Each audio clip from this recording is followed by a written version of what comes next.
Thank you so much for being here at CSIS for this event. I'm Carl Endifirth, and I'm the chair, the Wadhwani Chair for U.S. India Policy Studies here at CSIS. Very delighted that you could all be here for this occasion. We are honored to have four distinguished speakers here with us this morning, beginning with the Minister of Commerce and Industry, Anand Sharma. We want to welcome him not only to CSIS but to Washington. He has just arrived from New York City.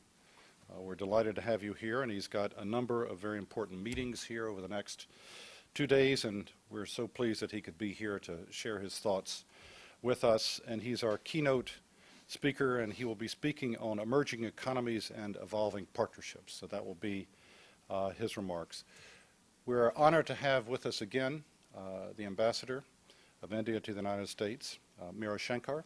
Ambassador, thank you so much for being here. We are almost feeling like family these days. As many of you know, on June 9th, we had a major event on Capitol Hill with the Senate India Caucus, Senators Warner and Cornyn, and Ambassador Shankar graced us with her presence there, along with Assistant Secretary Robert Blake, to talk about our relations. So thank you again. You are certainly always so welcome at the events that we have at CSIS. We're delighted to have you here. We also have two additional guests that are here from the Federation of Indian Chambers of Commerce and Industry.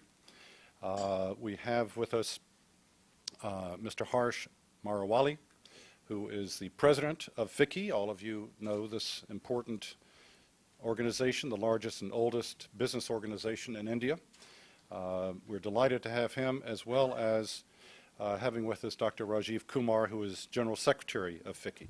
So we're so pleased to have both of our guests from FICCI, and they will be speaking on the subject of U.S.-India cooperation in high technology and innovation, which has been identified as one of the key areas that the United States and India wish to pursue. We have bios for all of our speakers and guests. I trust that you have picked those up. We only have until 1 o'clock to hear from them, so I will let their bios speak for themselves. You all know these individuals very well, and rather than taking valuable time to go through their very distinguished CVs, I will ask you to take a look closely at those bios that we have passed out. I'd like to begin with just two very brief comments that will hopefully place what you will hear from our speakers in some context. The first one is our Assistant Secretary of State, I just mentioned, Robert Blake, has been in India, and recently, just this week, he spoke in Kolkata.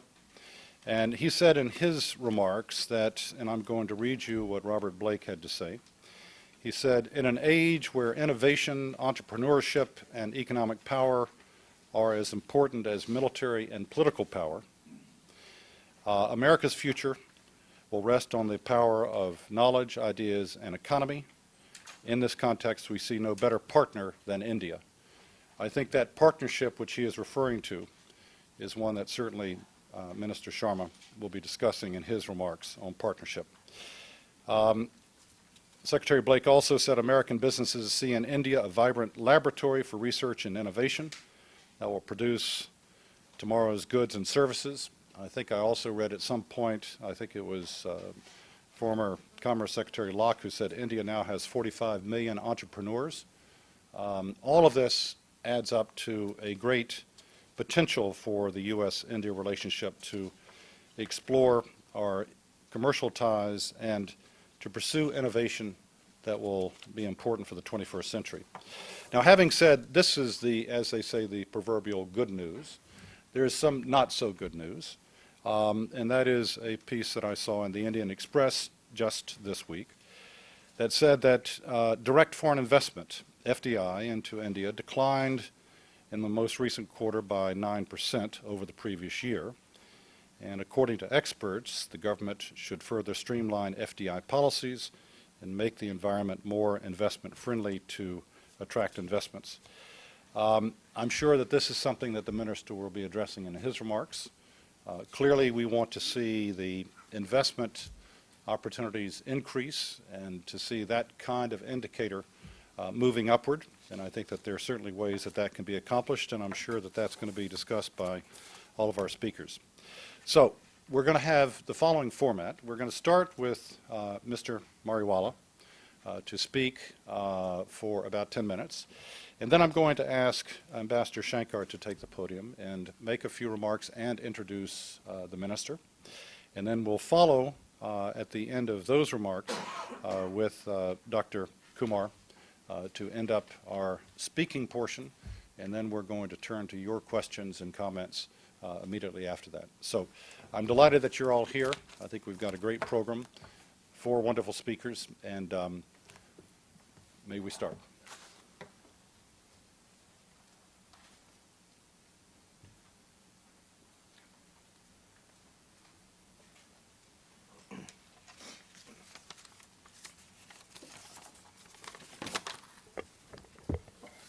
Honorable Minister, Mr. Anand Sharma, Her Excellency Ambassador Meera Shankar, ladies and gentlemen. Good morning to all of you. I am very happy to be here. On behalf of FICCI, we have, I must say that we have a big partnership with US in the area of high technology group. And we also have partnership with Lockheed Martin and University of Texas at Austin in the area of innovation program, wherein we have trained 240 innovators in entrepreneurial and commercial management. So FICCI has had its relationship with US in this area. And going forward, I believe that if India has to change its course of direction, if India has to maintain its high GDP growth rate, innovation is going to be very, very crucial. Our reliance on traditional technologies and old methods will not do. We will have to reinvent them. Not only technologies, but processes also. And in this respect, we need to look at India as a size of the population in terms of its poverty. And we need to innovate more for what we call the bottom of pyramid opportunities. In this area, we have seen many Indian companies taking lead. We've seen companies like Tata's coming out, Tata Nano car at $2,000 price point. We've seen the 1 rupee sachet for shampoos. We've seen telephone calls, mobile calls available for 1/4 of a cent. And there are many other innovations in the pipeline in this regard. Tata also are pioneering, or they have pioneered, purification of drinking water, which is available at almost 1.5%. 1.5 of a cent per liter. And I'm sure there are many other opportunities in this aspect. So going forward, I believe that the bottom of pyramid opportunities are very, very high. We also need to innovate in the area of sustainability, social and financial inclusion, mainly for the benefit of our masses. If we have to do this, we need to co-create and cross-fertilize our technologies with those of advanced nations. I am coming from a sector where, in packaged goods manufacture, where P&G, Procter & Gamble, has adopted a different approach to innovation, what they call the C&D approach, connect and develop approach. So instead of developing or doing research in each and everything, what they do is they interact with global organizations through an internet search. And they have developed through this approach many new products. They've also cut down substantially on their R&D manpower costs. And I think they've been far more successful. I think the whole belief is that you can't do everything on your own. And in this interdependent world, it is important for organizations and nations to leverage each other in terms of their capabilities. In this respect, the cooperation is very, very important between India and USA. More relevant in specific technologies where US is way ahead of many other nations. I met Senator John Cornyn yesterday, and I must say that his Defense Committee's direction for greater cooperation between India and US producers is a very big step in this direction. More importantly, it is President Obama's initiatives on environment, clean energy, and education which we need to take further. We believe that U.S. economy will be revived much sooner on the back of innovation and pioneering of new technologies. In this aspect, India can also play an important role. We have developed capabilities in science and technology, which can be used to provide detailed engineering and testing inputs. This is already happening in sectors like KPOs and clinical testing of pharmaceutical products. FICCI can play a very important role, a catalytic role, in promoting this and removing impediments in expansion of bilateral relationships.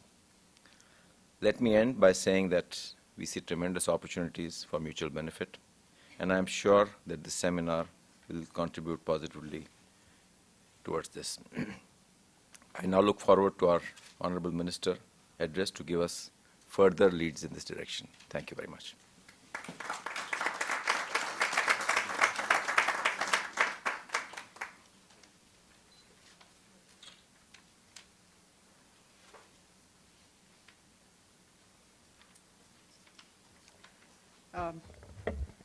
Honorable Anand Sharma, Commerce and Industry Minister of India, Ambassador Karl Inderfurth, Harsh Mariwala, President of FICCI, Rajiv Kumar, ladies and gentlemen. Let me at the outset thank CSIS and FICCI and Ambassador Inderfurth in particular for organizing this interaction, allowing us to share thoughts on the growing India-US trade and economic engagement. I think this has become a key element of the India-US strategic partnership. And as the Indian economy continues to grow, we will have enhanced requirements of both capital and technology, where there will be a natural synergy with the United States.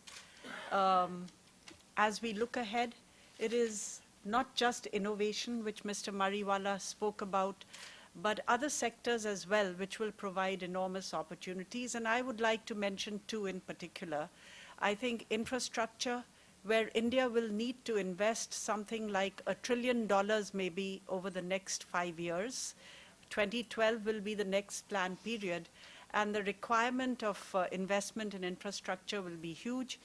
There'll be an enormous business opportunity in the entire infrastructure sector, be it in terms of finance, be it in terms of participating in bids, be it in terms of actually investing in particular projects through public-private partnerships. And the Indian government has created a facilitative framework for this through its FDI policies, where 100% investment is allowed in most of the infrastructure sectors, including power, roads, ports, and so on, electricity, where you can invest 100% in generation, transmission, and distribution. So this I would see as one particular opportunity. The other would be manufacturing. Now, I know this is not something which has been a focus of the India-US relationship, where the interaction and the synergies have come from the services sector so far, particularly the knowledge-based services sector, such as information technology. That will continue to grow. But where there's a new opportunity which fits in with India's priorities and the need to create more employment within India for those who are not so highly skilled, is the manufacturing sector. This sector has seen a turnaround. We've seen growth rates last year of over 8%, and for several months, growth rates have been more than double digits. It continues to be a priority for India. We are setting up several industrial zones. There's the Delhi-Mumbai Industrial Corridor, which will be along the Delhi-Mumbai high-speed rail freight corridor, basically building on the advantages of connectivity. I think there will be something like 9 industrial zones along this corridor in 6 states, most of which are investment and industry friendly, There will be ports and airports for quick connectivity. So it might be of interest to US companies to look at taking a sector, for themselves in one of these new industrial townships which are coming up, or zones which are coming up. Some are taking off quicker, some are taking off slower, depending on the state. But some, for instance, in Gujarat have already begun to take off because they had the land already. So this will be a big opportunity, both in the high-tech segment of manufacturing as well as in other segments of manufacturing. And this can also be in sectors which then relate to Indian demands, because the market is going to grow. For instance, if infrastructure is going to be a key area, then construction equipment and machinery is going to be something for which there will be heavy demand, and boring machines and so on. And it makes sense to produce these in India because they're large, huge. Moving them around is not that cost effective. And if you have a growing market for several decades, then production in India makes sense. So these are the two new areas I would like to suggest as opportunities in addition to the innovation sector. It is my pleasure and honor today to introduce our keynote speaker, Minister Anand Sharma, who is the Commerce and Industry Minister of India. India-US trade and investment is robust and growing rapidly. Our two-way trade in goods reached the highest level ever of $48.75 billion in 2010, a 30% growth on the previous year. There's also been strong growth in trade and services in a broadly balanced manner. And the full figures which are available for 2008 show that it was $38 billion. These growing economic ties have given weight to our strategic partnership.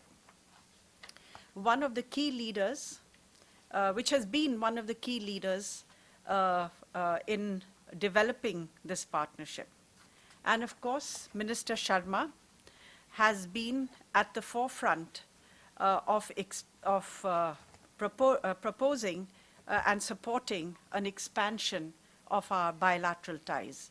He has taken personal interest in driving the growth of bilateral commercial linkages and has always focused on cooperative interests.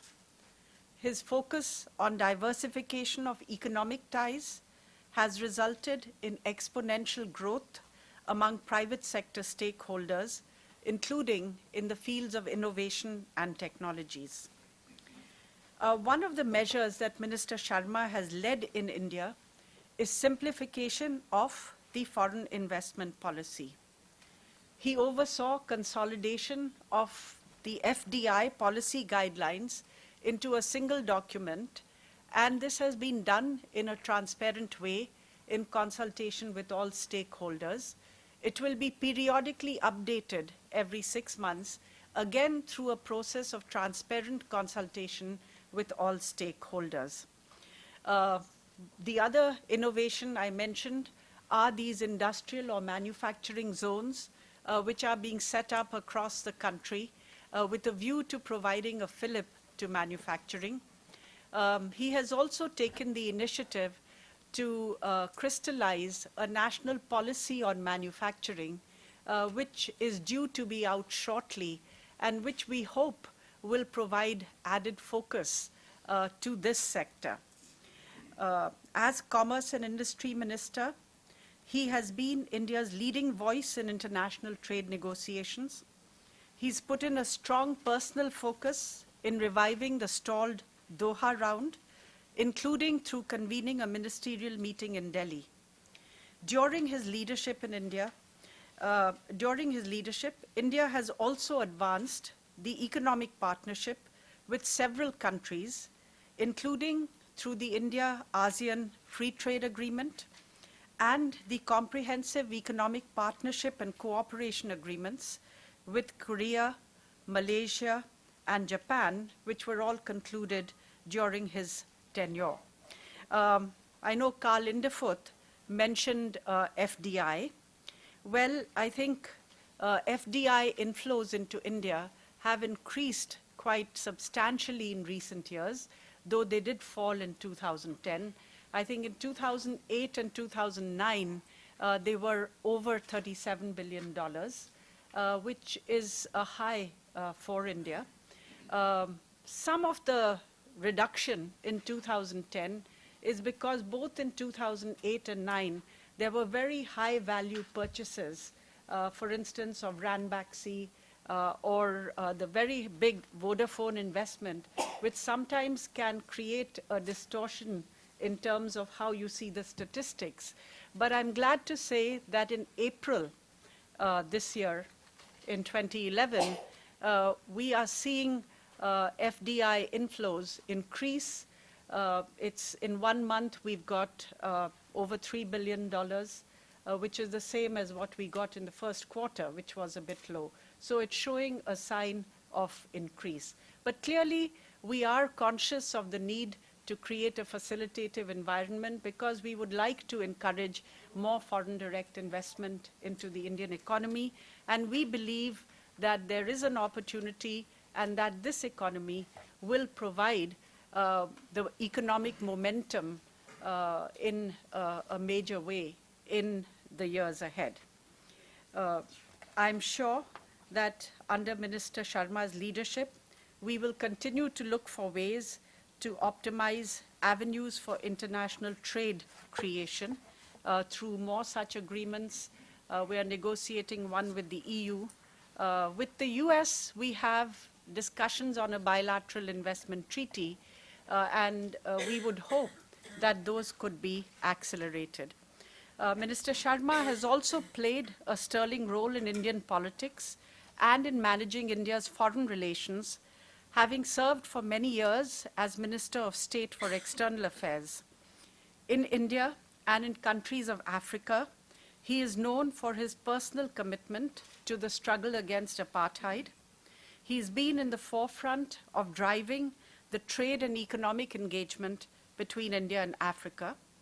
He's a leader with grassroots political support and has been one of the key voices of the student and youth movement in India, having been one of the founders of the National Student Union of India, which is the student wing of the Indian National Congress. We look forward to hearing Minister Sharma's thoughts on the opportunities that India offers as a dynamic emerging economy for evolving a long-term mutually beneficial partnership with the United States. Thank you.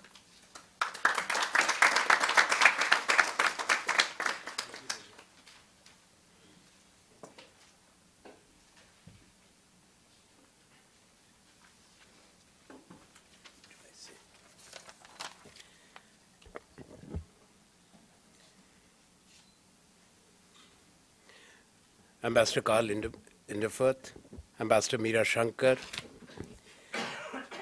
Mr. Harsh Mariwala, Dr. Rajiv Kumar,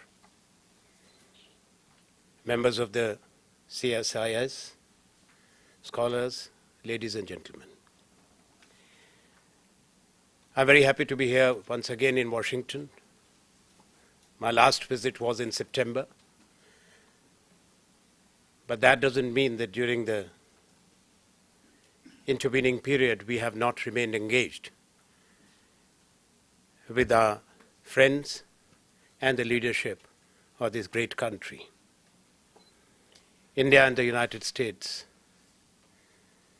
are in a relationship which is strategic, which is of special significance not only to our two countries, but to the entire world. We had a path-breaking visit by President Barack Obama to India in November. And he, in his address, which was very well received and applauded by the Indian Parliament, had said that this relationship will have a defining influence in the 21st century world. I do subscribe to that optimism and confidence, because the way the relationship has evolved, embracing core sectors, the trust, the respect that we have for each other, and also considering that both the countries are pluralistic societies. We have respected diversity, multilingual, multicultural. The different ethnic groups come and live with each other, do not tolerate each other's existence, but happily coexist. That is the difference which our two countries have demonstrated to the rest of the world, which in my view is important given the conflict, the distrust that has enveloped many parts of the world. Today, as we see the global scenario, it is important for us to remain connected with the changes that are taking place, to adapt to them and to respond. Before I make a comprehensive observation on what our two countries can do together to further consolidate the existing relationship, I would like to mention that this period in the history of the world is not different from the periods that we have seen in the last century or before. There are always decades which are defining, which bring about transformations and changes, political as well as economic. And those changes have taken place in Europe, in America, and now in Asia, Africa, and South America. There was a time after the Renaissance when the Western Europe developed and determined the global economic agendas.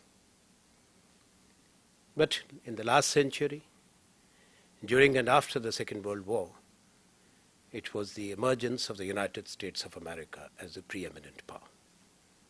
And it's the Europe and America together who wielded tremendous influence in determining changes that were taking place in the world until the last decade of the century that we have left behind,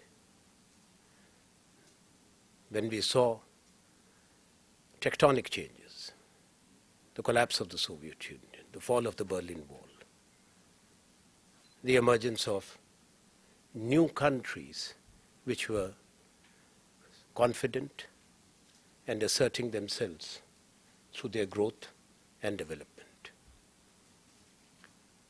So the world has been changing, and so is the order. Many of you would recall, it was said in the 90s, early 90s, that the world has shifted to become a unipolar world. There were many of us who had a different view. I also belong to that group of people who were clear that the world is complex. The challenges confronting us are overwhelming. When we look at each one of them individually, from poverty to climate change to terrorism, pandemics, hunger, unemployment, for any country or group of countries to address and resolve single-handedly or together. I don't think that it is possible without a strategic, cooperative global partnership. And that would call for a world which is inclusive and democratic, an order which is representative, not unipolar, not bipolar, but a multipolar world. That is the reality of today. The European Union is a reality. there are integrations taking place in other parts of the world, whether in Asia, Africa, South Americas. The emerging economies and the developing countries, as we are referred to, are also making some contribution in driving the global economic growth. Today, close to 47-48% of the world's population is living in these emerging countries, the BRIC countries. BRIC countries are contributing almost half of the global economic output. And in the coming years, in this decade itself, the emerging 7 countries, besides the BRIC countries, also include Indonesia, Mexico, and Turkey, will overtake the G7 in PPP terms, and in less than 2 decades in real terms. If you look at what has happened between the last 2 decades, especially after the turn of the century, the emerging countries' contribution has grown up from 16% to 30%, and now moving towards 40%. Whereas the developed countries, when we look at the production, when we look at the growth, has come down, unfortunately, from 70% to 40%. So we have to relate to these changing dynamics and accordingly create institutional linkages so that we can do more than what perhaps we have been able to do so far. The numbers are always interesting, but in 2 years from now, the GDP of Europe, America, and Asia will be equal sized, each contributing 25% to the world's GDP, and the rest will come from the remaining countries. And this will keep on changing. As I make this observation, we have to be clear that what the world is witnessing is a rebalancing of the global economy, and which was required. For historical reasons, the overwhelming majority on this planet Earth for centuries was left behind, the still developing countries, which we are. We have not reached that stage in our development where we can say that our per capita incomes have reached anywhere near the levels of where the developed countries' per capita incomes were even in the 20th century, or 19th century, end of 19th century. Many countries are still there where Europe and Americas were in 1914 or 1940. So there is a huge gap. But still these changes are very important when we look at production, when we look at consumption. Some countries have shared approaches and similar models. Some do not. In India, the consumption and production, or the growth model, is completely different from that of our big neighbor China, which is driven more by exports. It's the largest manufacturer, exporter in the world today, whereas India's vibrant economic growth has been influenced by domestic consumption, by domestic demand. And our share in the global trade is still very low considering the fact that we are home to 17.5% of the world's population, to have less than 2% or 2% share in the merchandise trade and almost the same in services is not adequate. We are growing, but we are mindful of the fact that we need to do more. But these consumption patterns are also changing. Take the case of Asia and America again. Asia is home to 45% of the world's population, and the consumption has been $7 trillion. In case of US, it's $10 trillion. The population share in the world is 5%. That's the gap. But in the next decade, it's going to change dramatically. US will still keep on growing, but it will move to 15 trillion as per the projections in consumption, whereas Asia will move from $7 trillion to $20 trillion. Certainly, that will have an impact in the living standards, improving the living standards of the countries which are still grappling with the issues of poverty, of education, and healthcare. But going beyond that, the challenges which I referred to earlier, very briefly, would demand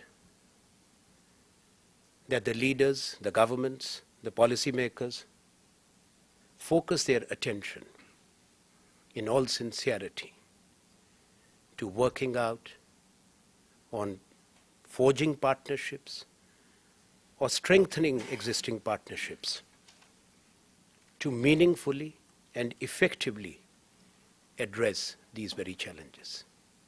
They are not going to disappear.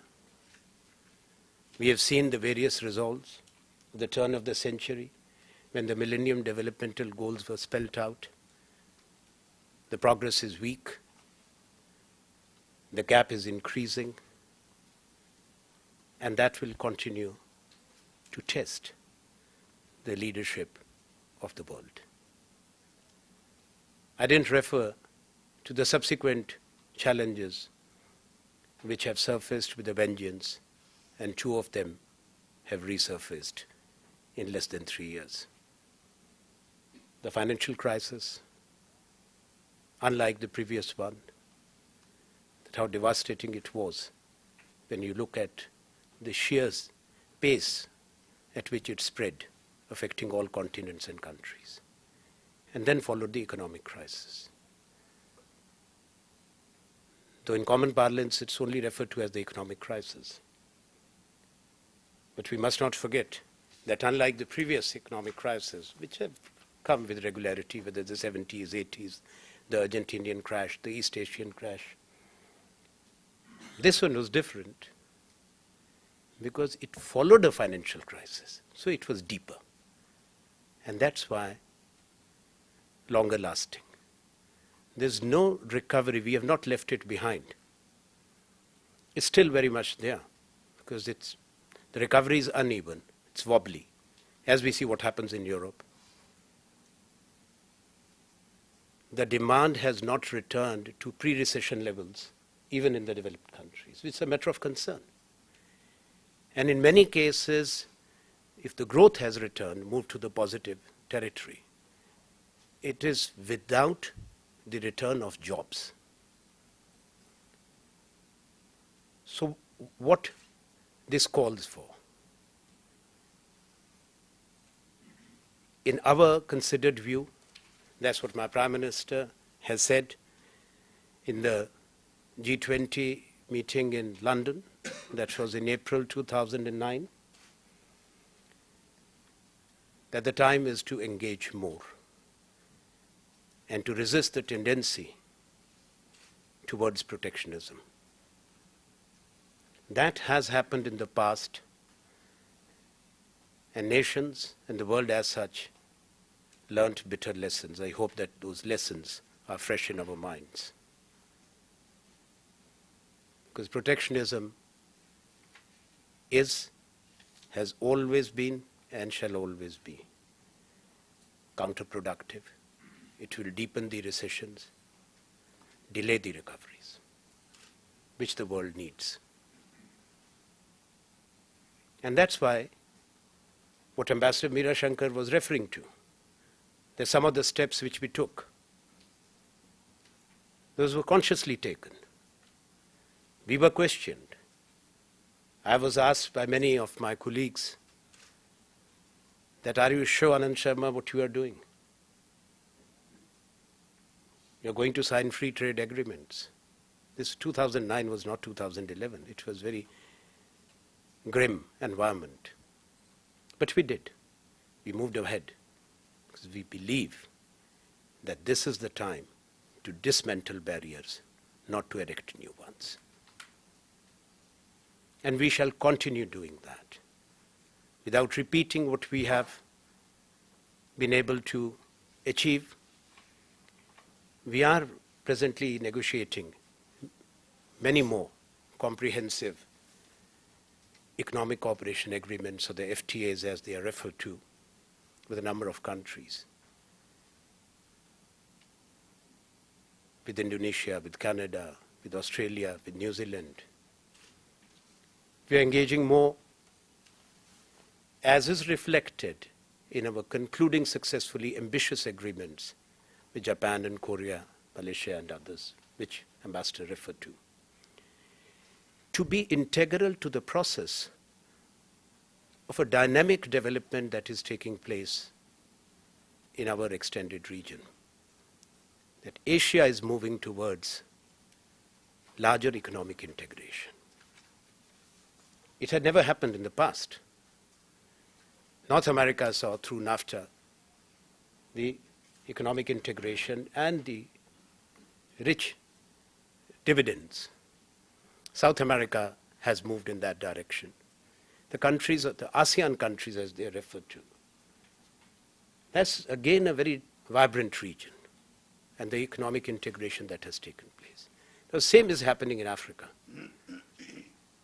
At least 7 of the regional economic communities there, some have overlapping membership, are working closely. And there is the Africa Union, which has overarching umbrella for all these RECs, as they call it, the regional economic communities. Therefore, it has become an imperative that Asia is also part of this global process of regional integrations. Besides these agreements, there's the other stream which is now flowing in the right direction. That's the ASEAN plus 6, the Comprehensive Economic Partnership of East Asia. And plus 6 are China, India, Japan, Korea, Australia, and New Zealand.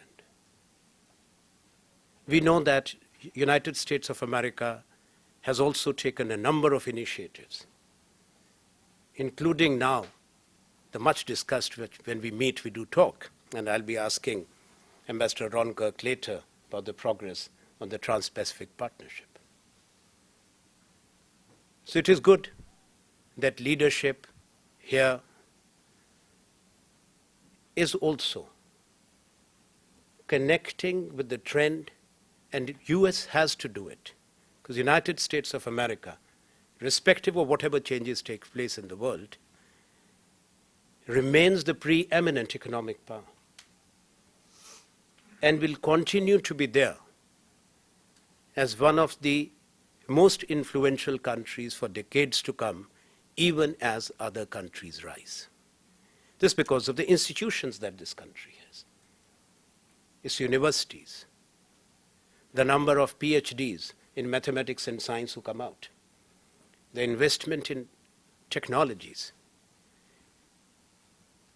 investments in innovation. That's we are also seeking to do. So as partnerships are forged between countries through various agreements, There have to be partnerships within the countries, between the government and the industry, which we are very much committed to in India. There has to be partnerships between institutions. That's what India and United States of America should do. Not that we have not taken steps. These priorities stand identified. We have economic dialogue, commercial dialogue, strategic dialogue with the Trade Policy Forum, right from space sciences to nuclear sciences, with general science and technology, education. These are identified as the priority sectors of engagement, and also agriculture, which is important if we have to ensure that one of the two challenges which has resurfaced, which has never actually went away, that is of food security, is addressed. I will not go into details of these sectors, but I have just listed them. That what the two governments are doing, we should ensure that more traction is there in each of these sectors. And also in working together in innovation, in the new technologies which are going to come in this decade and the decade to follow. Because technologies do make enormous difference.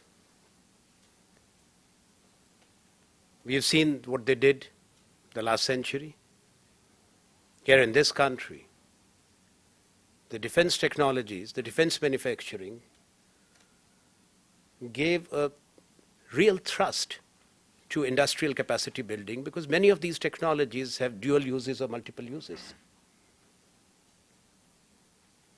India was able to move forward because we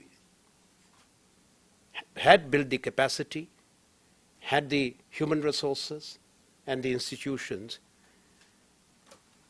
to connect with the new technologies which came. They brought about a transformation in the world. That's the information technology, the communication technologies. And those few years really changed the way we connect with each other between countries and between continents. That at the press of the button there is the flow of capital, flow of information, knowledge. Nobody would have thought, at least my generation, we would not have thought that we will live to see that day. And it is happening so fast, and it just keeps on moving forward. But the technologies which can be used for the welfare for the humankind. Manufacturing policy was referred to, and what we are keen to do in the manufacturing sector. Yes, it's true that we have been working on a national manufacturing policy for the last 1.5 years. And very soon, it will become a reality. This will be the biggest policy initiative which India would have taken after we took the initiative for opening up India's economy, the reforms, and the liberalization, when Dr. Manmohan Singh was India's finance minister. And it is he who chaired this meeting on the 9th of this month. And this entire process has been transparent, open, democratic. We believe in engaging with all stakeholders so that the policy formulation is inclusive and has broad-based consensus. There cannot be any unanimity on any policy. There will still be many critics who will find 2 faults or 20 faults. And that should be there. That's part of democracy. That discourse will not change in any country. But through this policy, we aim to increase the share of manufacturing in India's GDP from 16%, where it has been stagnating. Not that it has not grown, it is growing. But so is the economy. And we want to take it to minimum 26% in less than 15 years. It is an imperative for India to do so, and we are determined to do it. Because for a country of 1.2 billion people, with 100 million joining the workforce in the next 10 years, if not less, that's the only area where, besides growth, job opportunities will be created and sustainable employment will be there. So what we propose to do, in addition to what Ambassador Meera Shankar referred to as the 9 smart cities which are coming up along the Delhi-Mumbai industrial corridor, to have mega manufacturing and investment zones. Not too many, maybe 5.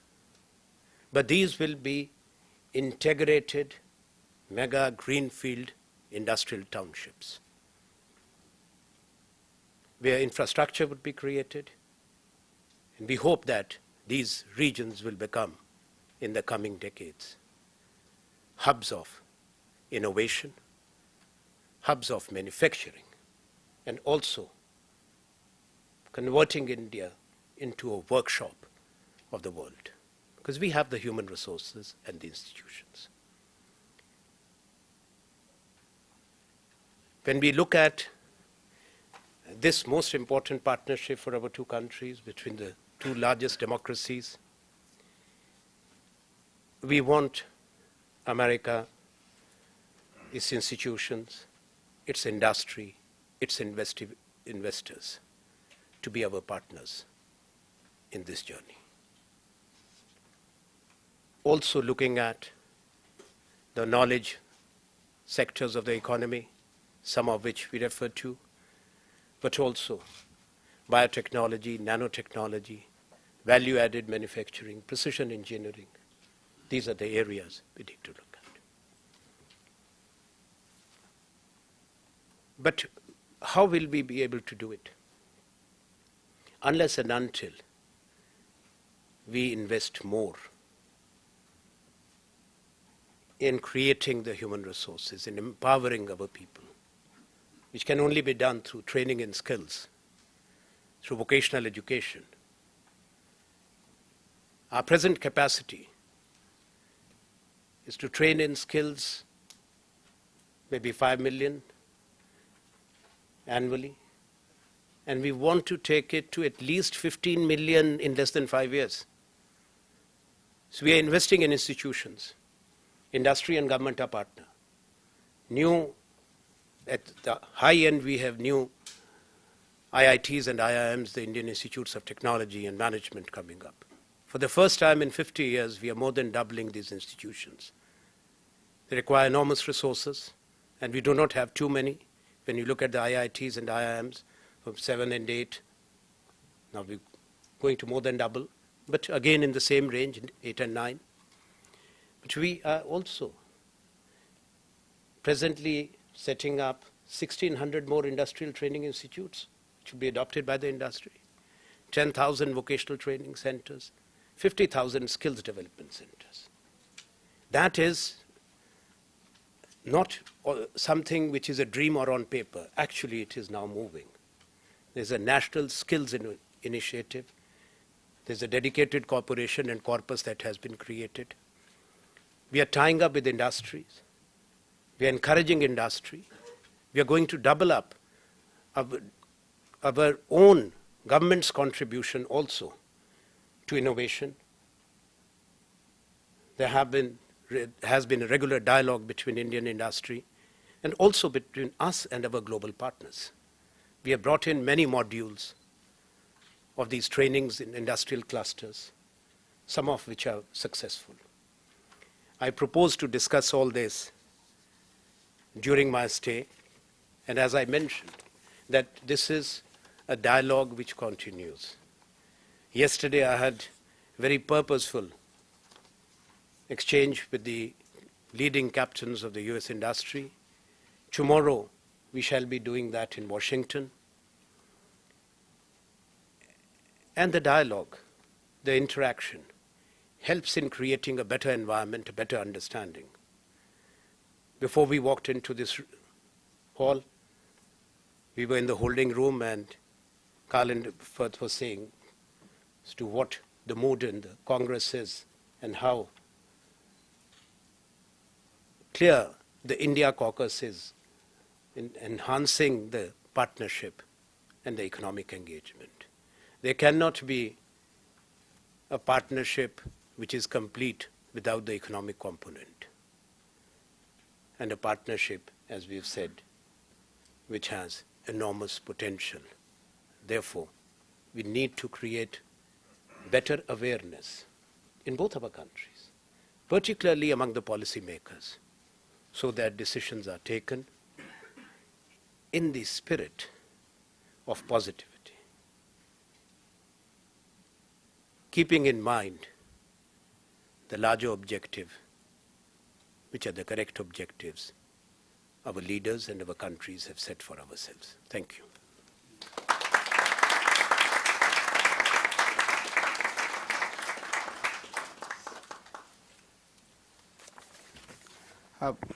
Honorable Minister Sharma, Ambassador Inderfurth, Ambassador Meera Shankar, President Harsh Mariwala, friends who I recognize a few here, ladies and gentlemen. Great privilege to be here at CSIS for this seminar on innovations and cooperation between our two economies. And having sort of following from the minister's remarks and also having transited very recently from the academic and think tank world, where I was for a number of years, to the well-grounded realities of Indian industry, wherein I now belong, I want to actually emphasize that the huge potential that the minister pointed out and the others have referred to between the two countries will be achieved if we emphasize on the practical side of it, and if we emphasize on the implementation of what we have, what we've agreed to, and if we actually focus on the agents of production and the agents of exchange in the two economies. I say this also on the basis of the paper that I had written for the Center for New American Security on the eve of President Obama's visit, and which has been published, where I where I pointed out that India and the US relate at three levels very distinctly. One is the G2G, the other is the B2B, and the third is the civil society to civil society. And these are three kind of almost parallel tracks that go on sometimes, with ups and downs in one and the sort of steady state in the others, etc. And I now believe quite firmly that the B2B relations, which are there, are actually going to be the driver of this relationship as we go forward, simply because in our two countries, in these two economies, which are primarily entrepreneurial driven, which are private sector driven, the intensification of the ties between the businesses that we have in these two countries will, in a sense, inform, and not just inform, but drive, as it were, the relationship, the political relationship, and even, I say, the civil society relationships. And these relationships, these business B2B relationships, as Harsh pointed out, are going to be based increasingly on the innovative capabilities and the capability for India especially to absorb the innovations which will be generated in the US as it tries to rejuvenate itself, as it tries to go forward in the areas that the President Obama has pointed out. And I feel very confident that we in India have the capabilities, we in India have the science and technology capabilities and the entrepreneurial dynamism and capability to not only just absorb these innovations, but to adapt them, use our famous techniques of jugaad, as you would get to know, as when you get to know India, and also to and then to innovate further on them to make it possible for them to be transferred to other countries in Africa and South Asia and so on. So I think that's the route that I would like to emphasize that that we need to go forward on. And here I think it is therefore sort of quite important to for me to give you some examples of what is happening already in the India-US relationship at the very practical level. One is, for let's say, is the cooperation that we've got, where we've identified more than 2,000 innovators, and out of which 240 have been commercially trained under our Lockheed Martin University of Texas at Austin program. Is cooperation between them and FICCI, where we send these budding innovators, when you incubate them and then send them for commercial training to the Lockheed Center, where they come back after 4 weeks, and now, according to the data monitor, they have created about $80 million worth of value for the Indian GDP from new technologies, from new, from new innovations. There are similar initiatives that are going on in the field of under the U.S.-India Agriculture Knowledge Initiative, where again we need a huge new burst of technologies which will increase yields, which will increase productivity, and will keep up with the demand, which as we know that today in India, the demand for agricultural products, only 18% is that for cereals. The rest, 82%, is for the non-cereal demand, which is vegetables, fruits, and etc., where the logistics, the air conditioning supply chains, where the supply networks have all to be created, and again there, innovation as jointly created between Indian and US firms will be most important. And I don't want to go on here, because I know that you are all waiting for us to for you the opportunity to ask questions of the minister who is present here. But just to say that between 1974 and 2011, more than 10 agreements have been signed between India and the US on the science, technology, and knowledge front alone. And these are there in various stages of exploitation and implementation. And I dare say the time has come for all of us to focus much more sharply and put our energies together on removing the impediments which are preventing the fuller exploitation of these agreements. And as far as I'm concerned, I have transited from the think tank world to the industrial world to try and put my shoulder to this most important task, because I think otherwise we will remain at the level where we don't want to be, and will not see sufficient progress as we should be doing in these two most critical ties, in the ties between this, the two most important countries in the new centuries. Thank you very much.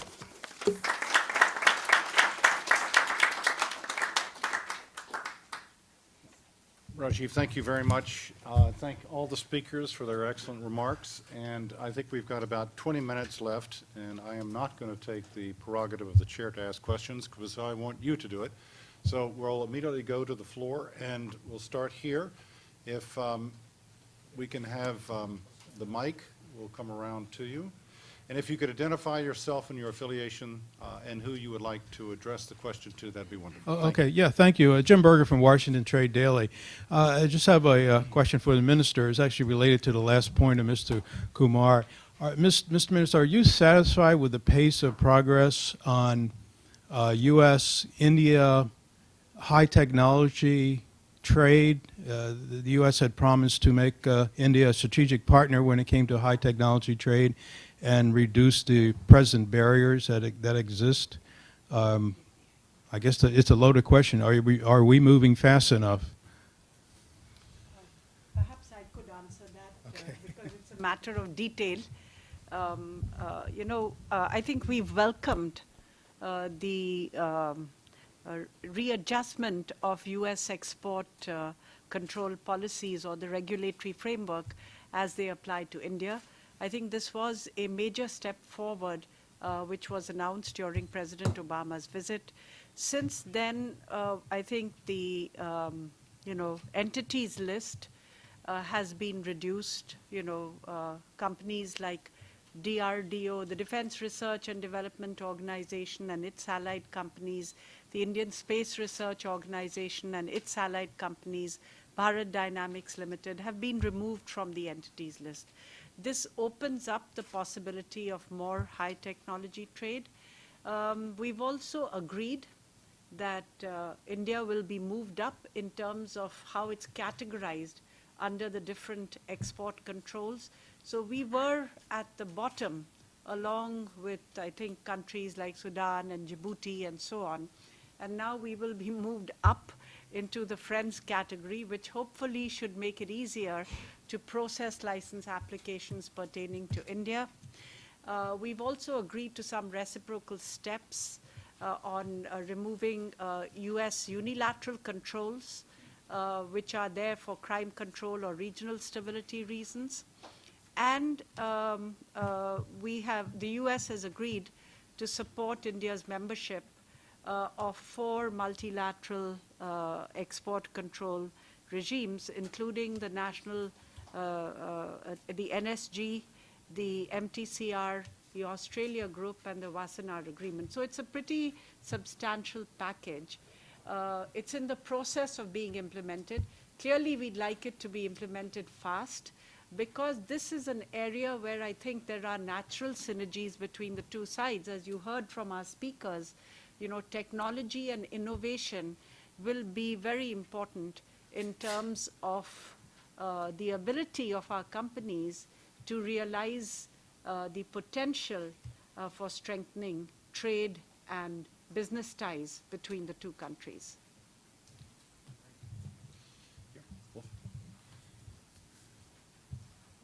Wolf Gross, recently retired from the defense industry, and my question follows as the night from Ambassador Shankar's just completed comments. What has not happened to date is the Indian government in particular testing the bona fides of the U.S.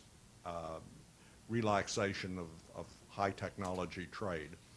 We have Indian services which are perfectly willing to ask for technology from the U.S. suppliers, the commercial suppliers.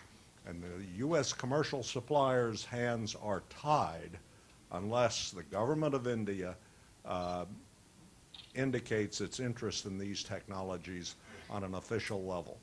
With that, we can work miracles. And I would ask Minister Sharma to carry this message back to his colleagues in the Ministry of Defense. I've never met a bashful Indian when it comes to business, but a lot of them seem to be sitting in South Block.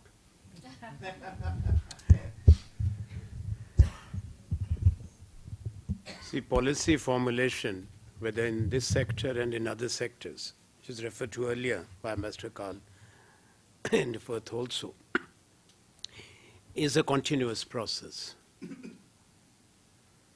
And that's what India has seen it, and those who have engaged with us are fully aware. It's always incremental, it is progressive, and moves forward. For example, in the defense sector, we didn't have the participation of the private sector at all. Now, for the private sector, Indian private sector, is 100% participation investment in manufacturing defense equipment and technologies is allowed, and 26% foreign direct investment. But that does not preclude the foreign companies from entering into a joint venture with the Indian entity, and many of the leading defense manufacturers from this country, from UK and Europe, they are already doing it. They have forged some very important partnerships so that more manufacturing can take place in India too. That sharing of technologies which have dual use or multiple industrial uses also. So we are moving in that direction. We had been discussed through a paper with the stakeholders, as you would be aware, as to what more can be done in the defense sector. And those discussions are still on. There have been 2 brainstorming sessions very recently between 5 ministers, since defense is a strategic and sensitive sector, so the defense establishment has to be there on board. But the meetings have been chaired by Finance Minister, the Defense Minister, myself, the Home Minister. We have been together, and we'll be meeting again. And also when we look at other areas, we are conscious of what the industry has said and what the partners and investors have said. So we are always working to bring about a greater degree of rationalization, clarity, simplification, also definitional clarities on ownership and control, which we have done. But the policies as such will move forward only in one direction, that's ahead. There's no question of a pause or a reversal. As I said, that we believe in a process that is inclusive, and we are doing that. In terms of government, defense engagement, I mean, I just point out that we never used to buy any equipment from the US, but we bought $4 billion worth of equipment from the US, including through the foreign military sales route in recent years, and have just placed an order for another 4.1 billion in terms of the C-17. So clearly, as far as India is concerned, the government is willing to test the US government's willingness to share up-to-date technologies with us. Could I ask for a couple of innovation questions? The reason I'm saying that is that FICCI is a leader in this field. Dr. Kumar has written about that. Mr. Mariwala has a foundation on innovation. And FICCI, I've heard that you're going to add another I to FICCI for innovation. Place that into the title of your organization. So if I could ask for a couple of innovation questions, Alyssa Ayers, please. Alyssa Ayers with the State Department. But thanks for the segue. I was interested in hearing, Honorable Minister, where you see the innovation and high-tech piece in the national manufacturing policy that's about to come out. I don't know if there's something that you can offer in more detail here for this audience. Well, we are discussing. There is innovation is very much reflected in the policy, but there is a National Innovation Council of the Prime Minister. We have declared this decade as the decade of innovation. And for the industries, we are setting up sectoral councils, innovation councils, which will then merge with the national initiative. That process is also in our advanced stage. What we're seeking for innovation is the special treatment, special dispensation,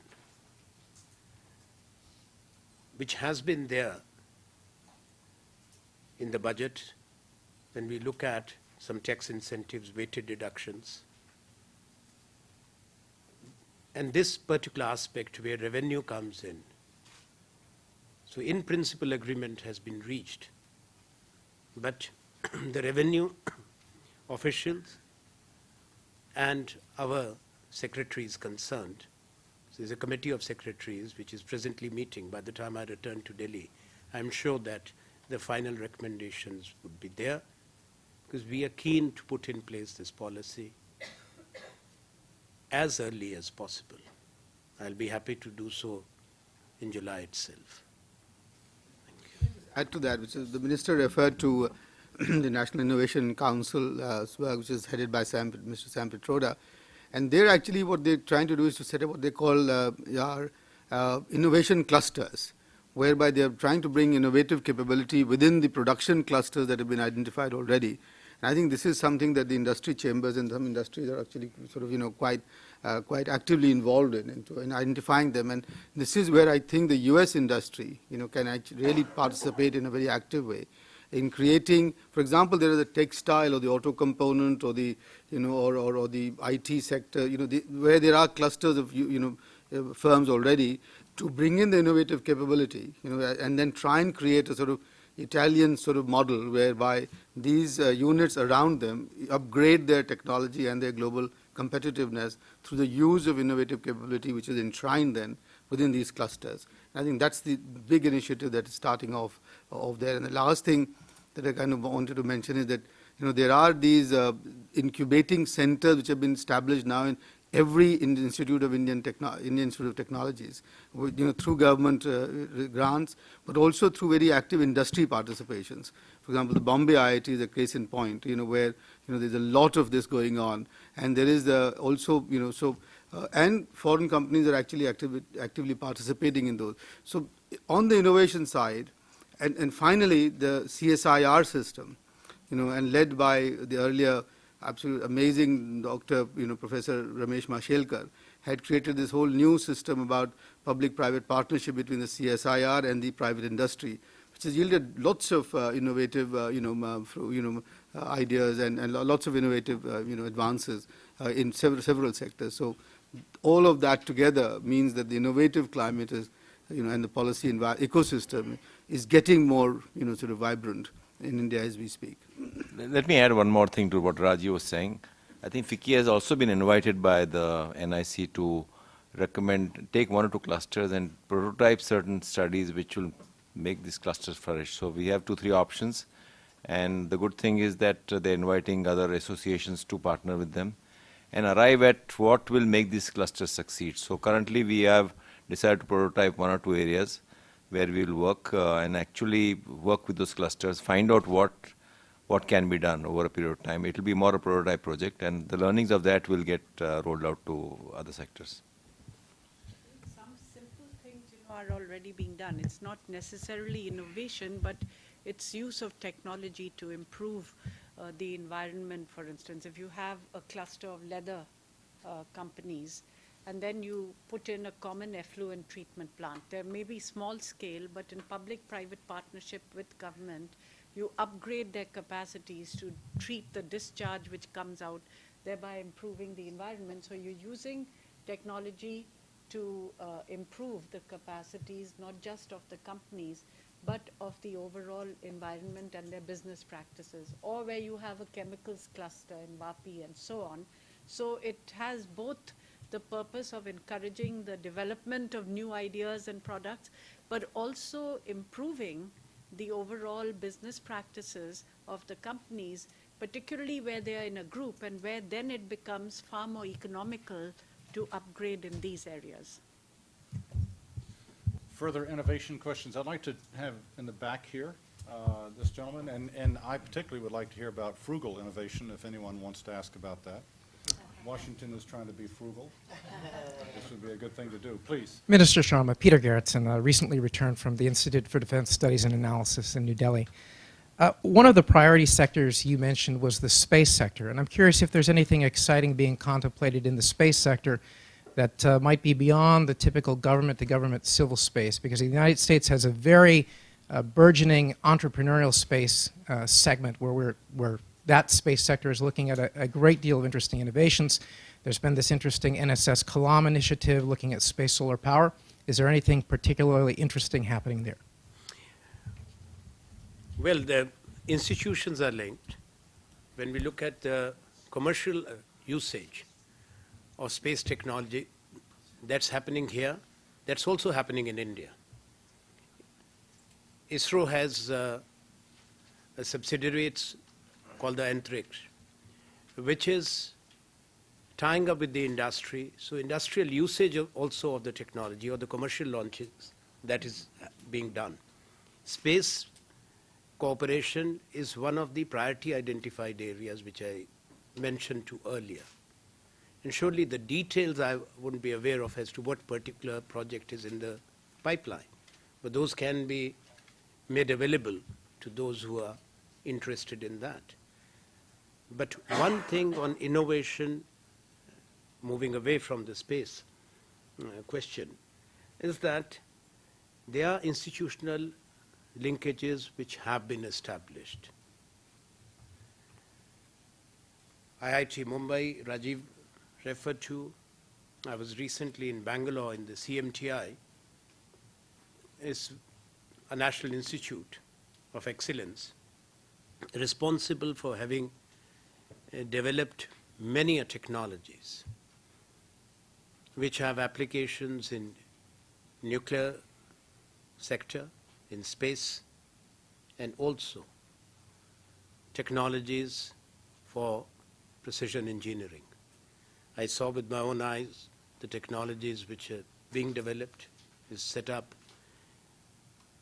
new centers on nanotechnology, on manufacturing technology, but the linkages CMTI has with one of the recent ones with the Fraunhofer Foundation, and within months they have moved to set up a green manufacturing center in CMTI Bangalore.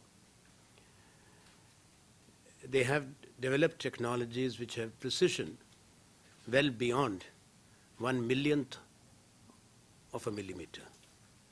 So these are, what is important, the question which I had asked then, and then talked to the leaders of the industry, is the commercialization of innovation, so that it's not restricted, though there are many of the technologies are sensitive, but they have dual uses, so that industry comes in and these technologies are available for industrial manufacturing.